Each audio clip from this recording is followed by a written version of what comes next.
listening to the X-Zone Broadcast Network, www.xzbn.net. Radio's authority on the world of the paranormal and the science of parapsychology, celebrating 25 years of broadcasting.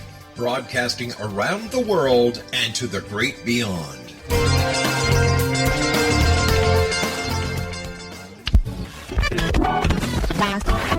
All Hit Radio.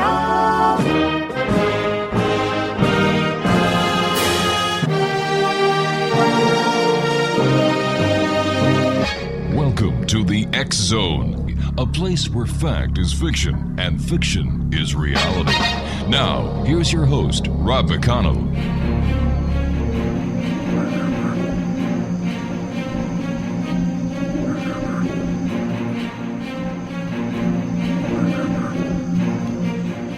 Welcome back, everyone. This is the X-Zone. I am Rob McConnell, and we're still coming to you live and around the world from our broadcast center in Hamilton, Ontario, Canada. Worldwide toll-free, 1-800-610-7035. My email address is xzone@xzoneradiotv.com. On all social media sites, X-Zone Radio TV. And our main website where you can listen to the X-Zone, 724-365, at www.xzoneradiotv.com. By the way, X-Zone Nation, the X-Zone TV shows are up and available with our compliments of our advertisers. And all 12 episodes from Season 1 are now at www.xzonetv.com, including my guest this hour, the one and only Michael Horn. And Michael, welcome back to the X-Zone, old friend. Happy New Year. Rob, thank you very much. Happy New Year to you, too. So, Michael, everybody talks about prophecies, psychic predictions coming to the end of December to the beginning of January. And you, my friend, have access to one of the greatest prophets of our time, the one and only Billy Meier. And Michael, with what has been going on in the last year, how many of Meier's predictions have come true? Well, I haven't counted, Rob, to tell you the truth. Mm-hmm. I simply can tell you that some of the most important events, unfortunately negative events in human history, sure, have been taking place. In terms of the terrorism that rocked the world with the attacks in France, mm-hmm. and then of course in California. The important thing to note is that Meier predicted verifiably the radical Islamic terrorism and that it would spread worldwide. He predicted this for the first time in 1958. And in 1981 and again in 1987, he specifically foretold attacks by radical Islamists against France, against Paris, and Europe. And he also foretold the migration problem. And mm-hmm. I documented this as far back, as 2000 and what was it, 2004. Mm-hmm. Hold on one second, Rob, because sure, Mike. I'm going to see if this is better for us here, sound-wise. Is this any better? Oh, that's 100% better. Okay, it must be defective, something in the headphones here. So I can just recap that statement. Sure, please, if you wouldn't mind. Okay, sure. And what it is that the tragic events that shook the world occurred in France with the murders of something like 130 people and mm-hmm. many other injuries. This was, initially foretold as far back as 1958 by Meier when he said that in retribution for the Christian crusades of centuries ago, radical Islamist fundamentalists would, spread terror worldwide, irrepressible, is the term he used. Interestingly enough, after this terrible event in France, somebody from the IS, Islamic State, or ISIS, however you want to call it, specifically referred to France as Crusader France, meaning, of course, for its role in the Crusades long ago. Meyer specifically foretold in 1981 and 87 that Paris would be attacked, ultimately that Paris will be destroyed from within by radical Islam. Now, as long ago, now that's 81 and 87, I put that information in a DVD of mine called The Meyer Context, The Key to Our Future Survival. That came out in early 2004. In my newest film, which is called When Truth Prevails, I also include a clip from that DVD showing that Meyer, we reported on it then. So there's other things that have unfolded, but that's, powerfully most important, I think. Over the last couple of weeks, Mike, you've been very busy. You've put out, going back to December, breakthroughs in the Billy Meyer UFO case. And it's entitled "A Skeptical Professor Opens the Door to Billy Meyer UFO Case at Northern Arizona University and Other News from 2015." What can you tell us about this? Oh, this is, for me, a very nice and exciting development. Here's what happened. In March of last year, I attended an all-day event at NAU, that's Northern Arizona University, and that event was called the Skeptical Classroom.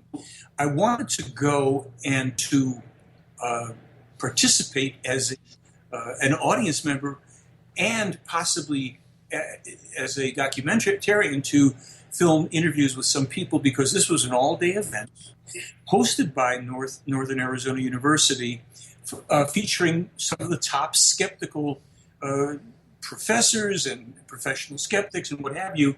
And the emphasis was on why skepticism should hold a prominent place in classrooms. And of course, many of the presentations criticized various alternative things, including UFOs. So I was very interested to be there, and I happened to hear two skeptics present.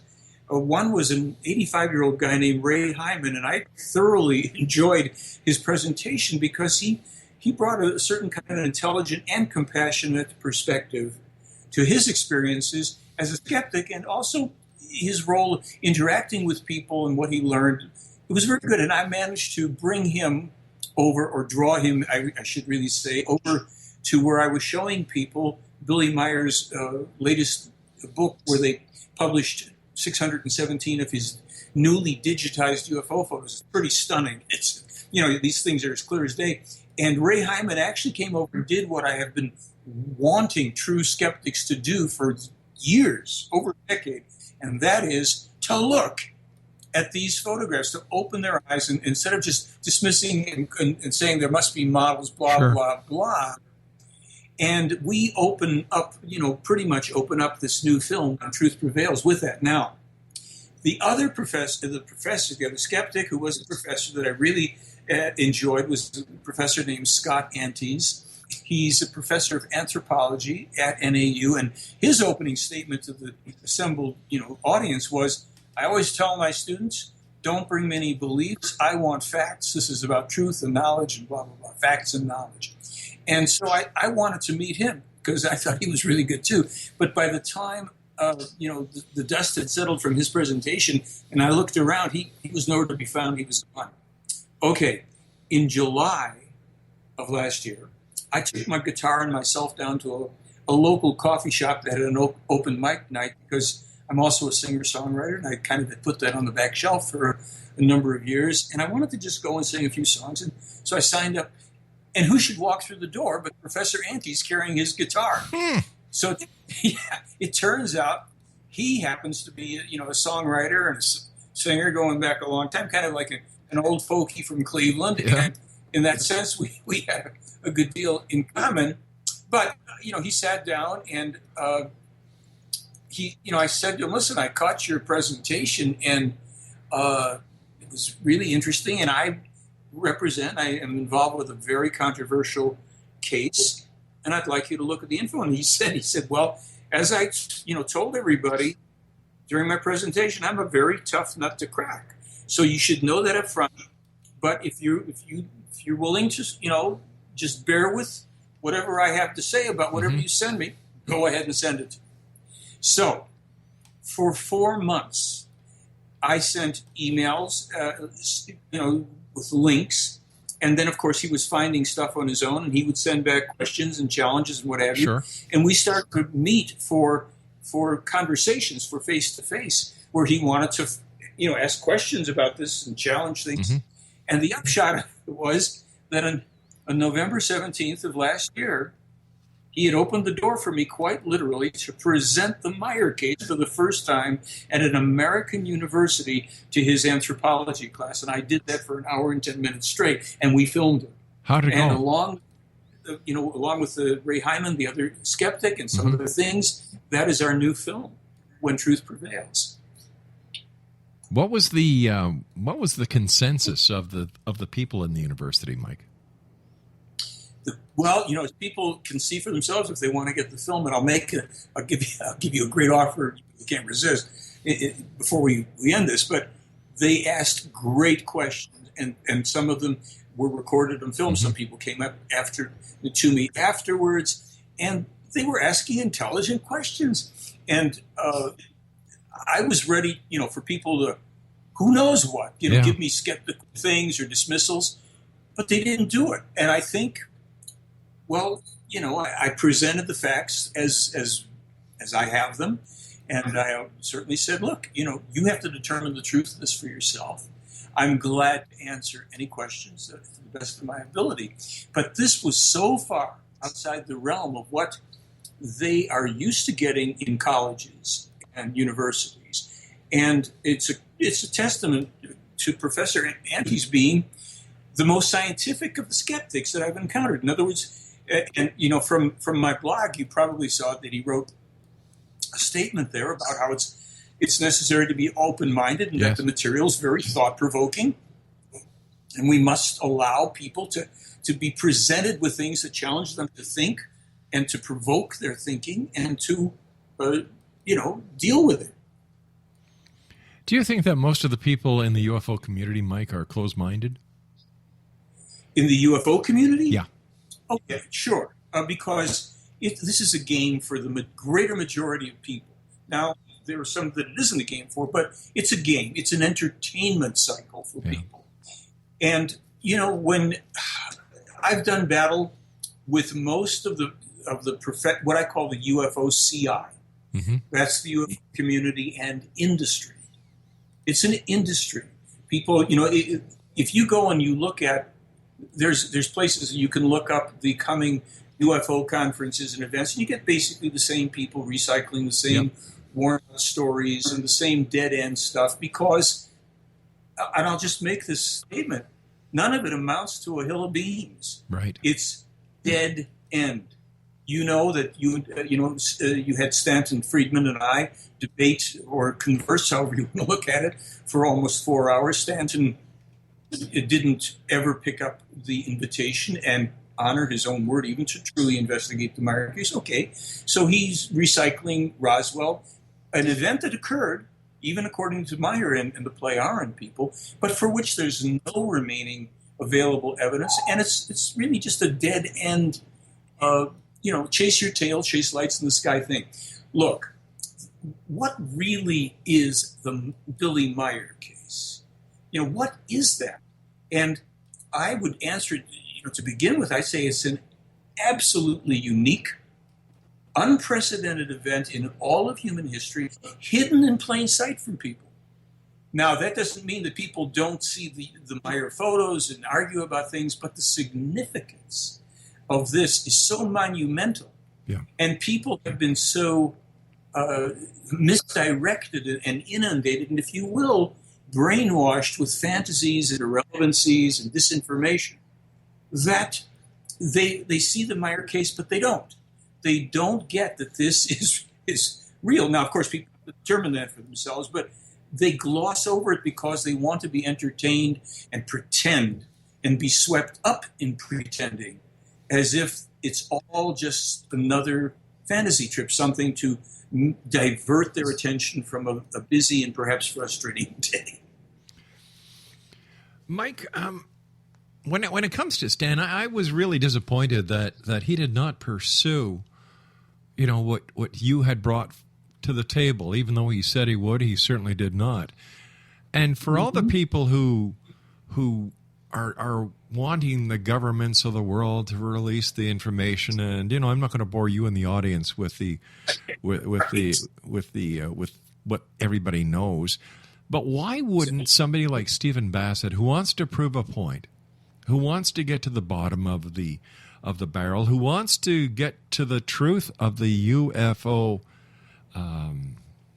phenomenon, bring Billy Meyer to one of his press galleries, press meetings in Washington when he has one, and let Billy Meyer speak to the media? Well, you've hit on another one of my favorite characters from the disinformation game. I personally have spent well over 6 hours with Stephen Bassett over the years, and Stephen Bassett is, this is my opinion, based on my experience and based on the facts so far, because you just raised the question, why wouldn't he invite Meyer or invite the Meyer case to be presented, as I offered him in one presentation with him. I spent 4 hours with him trying to convince him. He was having some X-conference event in Washington, this is maybe 7 years ago, whatever it was, and he just talked around it, and then ultimately he said to me, well, I know the Meyer case is real and authentic, but it's not time for it yet. We need people to send faxes to Washington. And then I knew this guy is a self-promoter. And like everybody else playing this silly UFO game, he knows. And MUFON is the same thing. If you assist the Meyer case to come into mainstream awareness, your game is over. There's no more reason. Look, Stephen Bassett and his Canadian partner, Tom Clearwater, a millionaire from Canada, put up $1 million for a dog and pony show in Washington where they paid former congresspeople $20,000 each to sit there and pretend like this was some congressional hearing. This is a fact. They paid them this charade. And Bassett knows I then publicly, and I think it was 2009 or 10, offered Bassett in Los Angeles in front of an audience. I said, I'll give you everything on the Meyer case for your exopolitics group. Everything you want, I'll facilitate it so that, all you have to do is send it around to all your chapters and encourage them to invest. He took 2 weeks to figure out how he was going to decline the offer. And he did. He declined it. And, some gobbledygook double talk. These people, willingly or wittingly or otherwise, are part of the UFO cover-up. You invite Steve Bassett to do a debate with me on your show, and you will hear the biggest tap dance and the talk around and the double talk, if he'll even accept it, the invitation. Do you want me to? I don't know that he would. Do you want me to? I'd love to. Sure. Of course. You know me. If I say I'm going to do it, I do it. And I know that you're the kind of person that, well, you and I go back over 20 years, my friend, you're credible. You are a very credible person. So I will contact Stephen Bassett and I will set it up. Sure, we can ask Stephen on the air why it is that he deliberately excluded the Meyer case from X-conferences, why he deliberately excluded it from being even mentioned in any of his dog and pony shows in Washington, why he rejected the offer for it to be examined by all of the various exopolitic groups. Why? To send faxes to Washington? Here's the joke, folks. Anybody that's interested in UFOs, you better know this. The U.S. government not only has no obligation to reveal the truth about Roswell or UFOs, the government per se probably doesn't know too much more about it than you do. The secret government and certain people in intelligence, they know, and Roswell is their favorite case because there's nothing left and you can't force anybody to do anything about it. So go ahead. Chase your tail. Chase lights in the sky. All you're chasing now, for the most part, are secret military craft from my country, your country, and a few other people. These are not, for the most part, extraterrestrial craft. So, when you asked me a few moments ago about the most important thing in my case, what's important, Rob, and your audience, what's so vitally important is that the truth is being suppressed while it's being corroborated by the events that we could have and should have been preventing. Because Meyer's been warning about them for decades, and we've been doing the best to circulate, and instead people are hung up on their utterly imaginary alien abductions and hybrid babies and all the rest of it. So the folks that are involved with that and want to know the latest UFO stuff, people, you're flushing your time and your lives down the drain chasing utter nonsense. And it's going to become far more clear as this year goes on just how badly we've mishandled our opportunity. Mike, I've said this many, many, many times, that I believe it's not the governments of the world that are perpetrating the conspiracy theory on UFOs. It's the UFO community itself. Because as long as the conspiracy is kept in play, the UFO communities live. You got it. That's it. It's a huge business. Yep. It's like a Ponzi scheme. It's a Ponzi scheme. Yep. That's a great way of putting it. It's an informational and financial Ponzi scheme. Exactly, and when you've got people like I played a new audio that surfaced from Paul Hellyer, the former defense minister. When you've got people like him who, after his career in politics, and he's saying he had no interest in UFOs until 2005, which is wrong because he was the guy who flew to St. Paul, Alberta, to inaugurate the UFO landing pad in St. Paul. Really? Yeah, for the Canadian government. Like, this guy was the former Minister of Defense, the former Deputy Prime Minister. Yeah. Yeah. And an accomplished man. I mean, look, I met him when I was up in Canada. Yeah. I've corresponded with him actually for, if you can call it that, for maybe 5-6 years, and exchanged emails. They were very short. Most of them were handled by his assistant or whatever. Look, he's an honorable gentleman and well-intentioned, I don't doubt in the least. But has he been sold a bill of goods and nonsense by these UFO nuts? I mean, the poor guy's talking about extraterrestrials everywhere and aliens and the conspiracy, aliens among us. Oh my gosh! I mean, goodness gracious! There was. Did you see the film The Resonance made by Dr. Lana Marconi? No, I didn't. Okay, it's I was interviewed in that by her when all of her filming was going on while we were up there with you in Canada in June, and I happened to have in that film. Okay, let me go back a little bit. I think it was in November that she was debuting the film, and then it came to our attention that in that film, filmed in June, I was talking about Meyer's warning about the Islamic attacks. Yes, and she said, "Hey, this is pretty amazing. It's even on." It's predated here in my film. And I said, yeah, well, sure. So the film came out, and I think it was mainly available for online. I'm not. Year-old widowed heiress who was fondly called Patty by her family. They were married on January the 1st, 1772, and they took up residence in a cabin on the building site on top of a Virginia mountain that Thomas had named Monticello.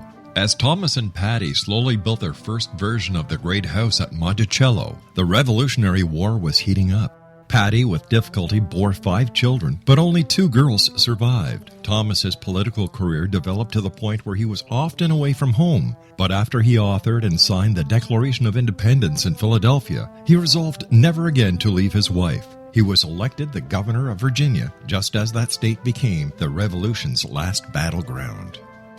The Revolutionary War ended in 1781, and Thomas gladly retired altogether to my family, my farm, and my books.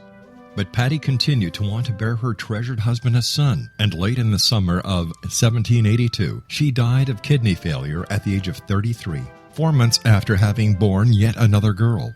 Thomas was so devastated by her death that he never remarried. He mourned her for the rest of his life, even as he helped to frame the peace in France and then became the first Secretary of State, the second Vice President, and the third President of the United States.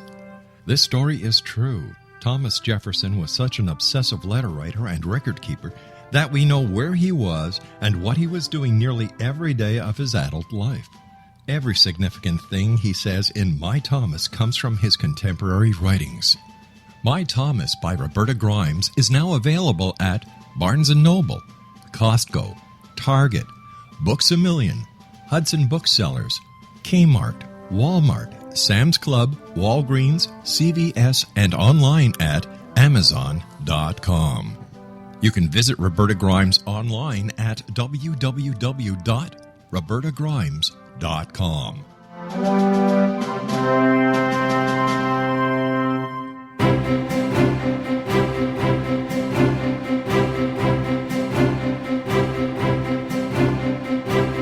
While science pursues fact, magic accesses the quantum level, bridging random facts to form truth. As long as science and magic remain separate and polarized, the truth cannot be known. I'm Wilda Wieka. Join me on the Science of Magic radio program dedicated to unification and evolution of consciousness. During each episode, I'll be speaking with experienced and respected scientists and mystics. From astrologers to astronomers, from medical doctors to shaman, the scientific method to dowsing and intuition, we will weave together information from seemingly divergent practices to promote unity and enlightenment. Join me, Wilda Wieka, and the Science of Magic right here on the X Zone Broadcast Network. For more information, visit www.thescienceofmagic.net.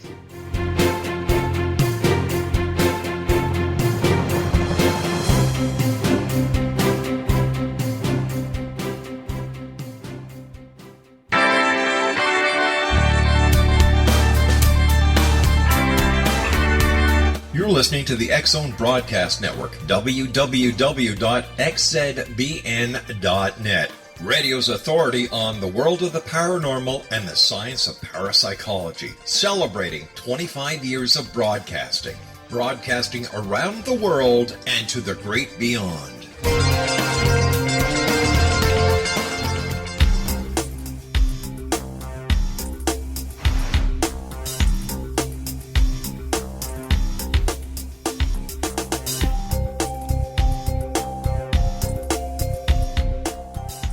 Welcome back, everyone. This is the X Zone. I am Rob McConnell, and we're coming to you from our broadcast center in Hamilton, Ontario, Canada. Worldwide toll-free, 1-800-610-7... Just a sec, X Zone Nation. Hello, Rob McConnell here. Who's that operator? Cal Corf is calling from a telephone booth in India. No, I will not accept the charges, operator. Thank you. 1-800-610-7035 is worldwide toll-free, and you can visit us online at www.xzoneradiotv.com. I didn't think we wanted to speak to Cal Corf, right, Mike? Michael, are you there? What happened to Mike Horn, guys? Did we lose Michael? You mean I set that up and we lost Michael? According to my thing here, he's still there. Michael, are you there? Michael, let's try this again. Yes, it was a muted mic on my end. I'm sorry. I was laughing about that Cal Corp thing and I didn't pay attention. I muted my mic. Okay. I thought, what the hell did I do wrong? I'm his friend. He hung up on me. Not in the least. That was cute. Oh, thanks. I thought you'd appreciate that.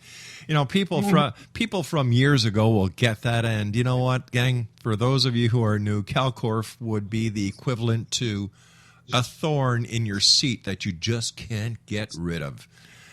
It took us time, but we did. He used to call us from a telephone booth in Czechoslovakia because he was a colonel in the super secret Israeli intelligence or whatever it was. And if he wasn't fighting with Michael Horn about the Billy Meyer case, he was attacking Kevin Randall, who was a real colonel in the National Guard, who actually went to a real war and defended the freedom and democracy that we all enjoy so much. And Cal Corf, well, I think he was a legend in his own mind. Yeah. Anyway, that takes care of that. Mike, it's always great talking to you, dear friend. And yes, we are going to get a hold of Stephen Bassett. we are going to arrange a 2-hour debate. And before we went away, you were telling us about the film that actually documented and proved that Billy Meier really did and really does. You don't have to convince me, by the way, but to others who may still be skeptical, that he predicted the Muslims and the problems that we're seeing today. Right. He, as I said, going back to 1958, he published specific information in a lengthy, I think it's a 162-item letter that has all sorts of specific predictions in it. Mm-hmm. And one of them was that radical Islamists would go on a rampage. Even in there, he specified worldwide terrorism. And then in 81 and 87, he specified France. Europe is going to, all will shake and quiver in Europe. Look what's about to unleash in Germany. And what you're not seeing in most of the Western press is appearing in the German press. As a matter of fact, the Swiss, the FIGU, the Swiss organization working with Billy Meier, they just put out a newsletter where they actually put in a whole bunch of the articles that are being published in Europe, warning that Islam is planning a major blitz on Germany, where they're ensconced because of Merkel, and this is going to spread. This is going to become a horrendous thing. They are enormously well funded, and people often don't know that there's a lot of armament, and it is. Again, Meier has warned and warned. He warned about Merkel. Everything. So, what can you do if people don't start, taking a little cold water in the face here? You're going to wake up to some unpleasant stuff, as we are here in this country. Did Billy mention anything about North Korea coming up with a hydrogen bomb? Nothing specific that I know of in any of the prophecies that I'm aware of. That does he mention North Korea? I think, let's see. No, there's nothing that comes to mind. It doesn't mean that it isn't happening, and it doesn't mean it's important, although I think perhaps it's less pivotal in terms of the overall world dynamic and the potential for a third world war and all of that than what is going on currently in Europe and in the Middle East. So nothing that I know of in there. There may be commentaries that will follow, or that it's also possible that it's in some of the as yet unpublished contact where things are told to him in advance and then sometimes not released until later. But because of the sequence of how he publishes his contacts, it can be pretty well verified if that information is in an unpublished as yet unreleased contact. It can be verified as having been, originally transcribed. Well, here's the thought, Mike. I know that several intelligence agencies are still wondering if, in fact, it was a hydrogen bomb. And I was wondering if this could be why Billy, hasn't mentioned it, because it's not real. This is just a hoax, a hype, something that the North Korean government likes to do a couple of days before the leader's birthday. Oh, right. Well, it's possible. I can't really shed any light on it, at all, because there is, nothing that I can draw from in terms, of the Meier case. How about Donald Trump? Has Billy mentioned anything about him? Nothing that I know of either. Now, of course, one of the reasons for that will be that they will not interfere in our politics. They're not going. It's like, let's run it this way. Meier and the Plejaren can have access through their technologies to future information, as they've already demonstrated abundantly. And if they want to, they know already who will be the next president here. They will not in any way, shape, or form, say anything about that, because that would be messing with the outcome of something that, if if it's something that does transpire, I mean, there will be, all things being equal, later this year in November, there will be a new U.S. president. It's going to be somebody who, either is currently running or will suddenly pop up, whatever.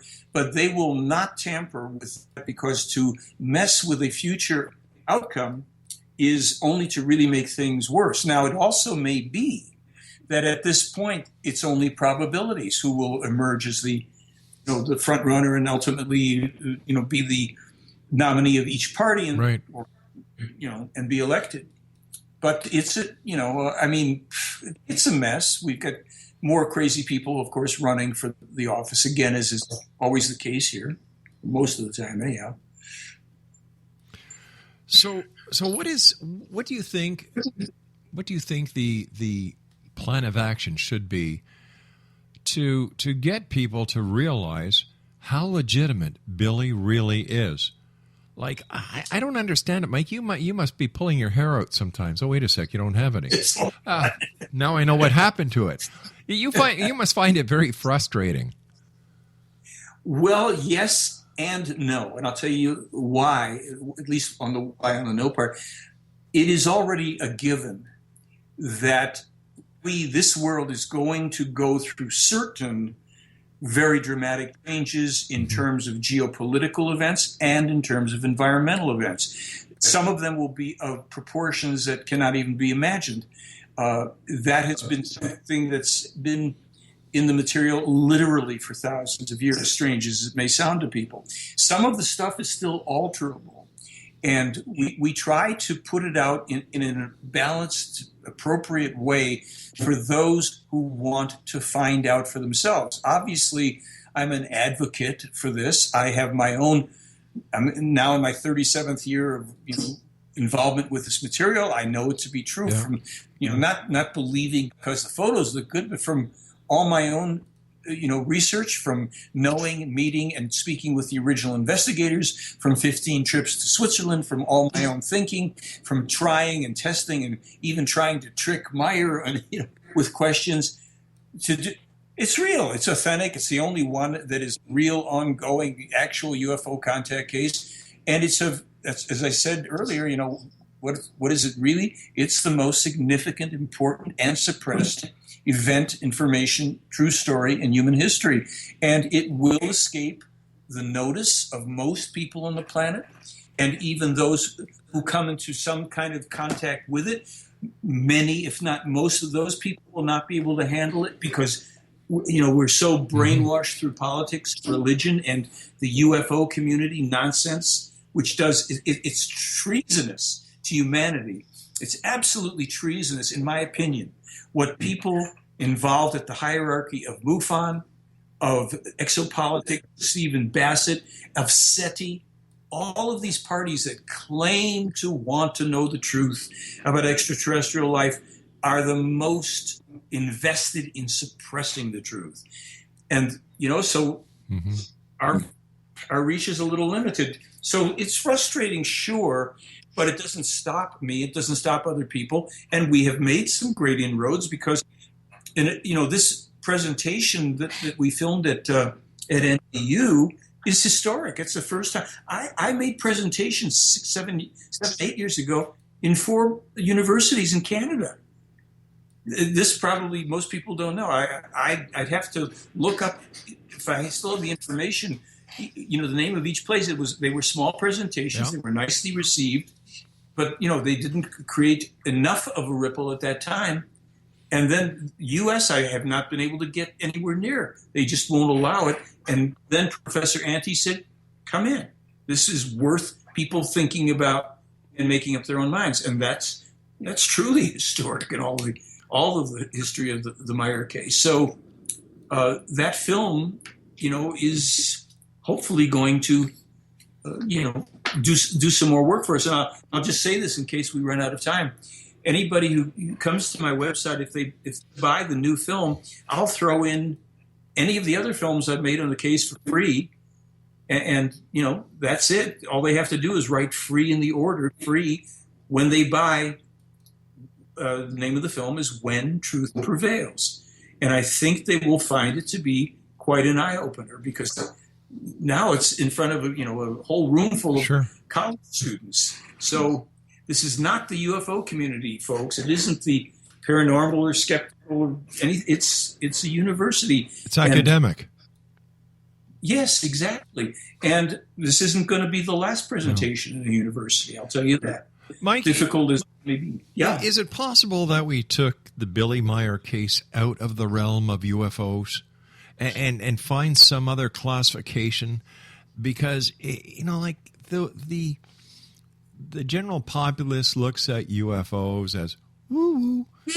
But what would happen if you took the Billy Meyer case out of the UFO realm and put it somewhere else? I don't know where. That's why I wanted to be in a university with it, because you see, and for those people who may not know, the UFOs, that's only step one. That's the eye candy. Yeah. That was simply so that we can, oh, what's this? Then the next step was the prophetic information, which is huge. It's voluminous. It's amazing. And then the way I interpret that's step two. It's basically so that we could go, okay, those of us that are now looking through all this prophetic information, seeing that it's accurate, corroborated, verifiably published before we knew it or before events occurred. Well, why? What's the reason? Mm-hmm. And then this is where we get to the reason. The reason is what is called the spiritual teaching. Now, that's not religion. That's not a belief system. It's literally the how-to manual for human life, rooted in self-responsibility, not in politics, not in religions, or cults, or sects, or UFOs. It's literally an instruction manual, the same way if you were going to learn electronics or car repair or anything else, you start to study and you test it out. When you plug this into that, or when you hook this to that, then the next step is that, and then this should occur when you throw the switch. Mm-hmm. So it's literally a teaching without belief, without compulsion. You are not told we have to but it gives the testable answers to things, very mundane things like the environmental destruction, terrorism, wars, and the rest. Just listening to you, I've seen the changes and I've seen the happenings over the many years we've talked, Mike, that Billy had talked about way back when. And I often wonder if the UFO aspect had not been brought forth in the Meyer case, where would it be if it was just strictly a man whose foresight or information from wherever came that he was able to successfully tell what was going to happen in the future? Or is the UFO part a definite, significant part of the prophecy process?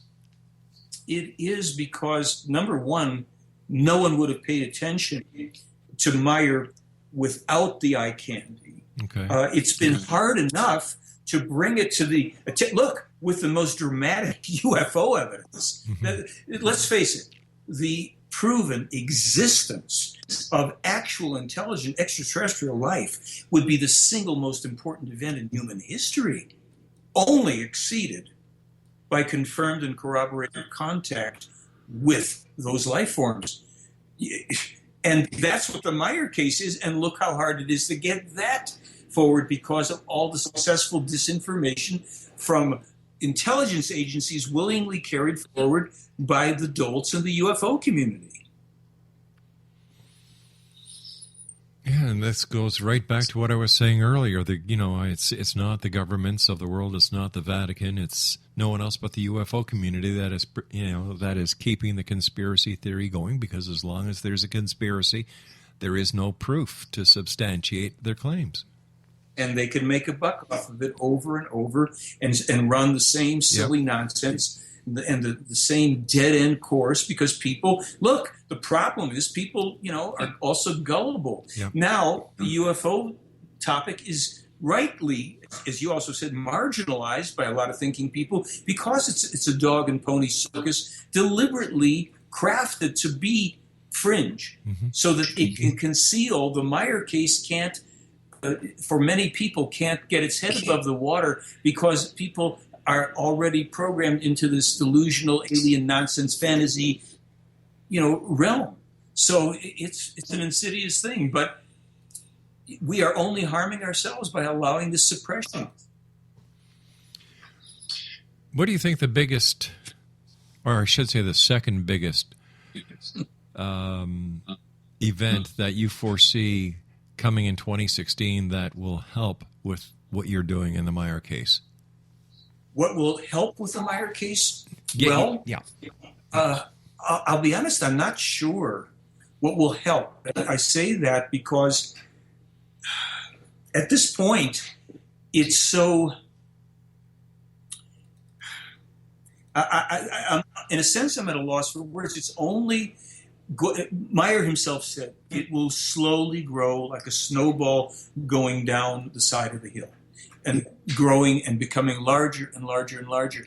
And that's probably the only thing that we can really say, that at this point it will be slow in growth, but there will be events that will undoubtedly be occurring, some of them this year, that will further corroborate Meyer's prophetic information. And those who have eyes to see and ears to hear and minds with which to reason will start to recognize it. And I will tell you, I get a lot of correspondence from around the world now, people who are waking up to this. Now, there's 8.5 billion people on the planet, and I'm not hearing yet from 1 million of them, but I'm getting a steady stream all the time from 177 countries. People have now found out about the Meyer case. So that is the good news right there. Mike, as always, when you're with me, my friend, time goes by so fast. Mike, I will get a hold of Stephen Bassett. I will arrange a debate. I'll keep in contact with you, my friend, and do me a favor. If there's anything that we need to get out to the masses pertaining to Billy or yourself, let me know, and we'll get you on as soon as we can.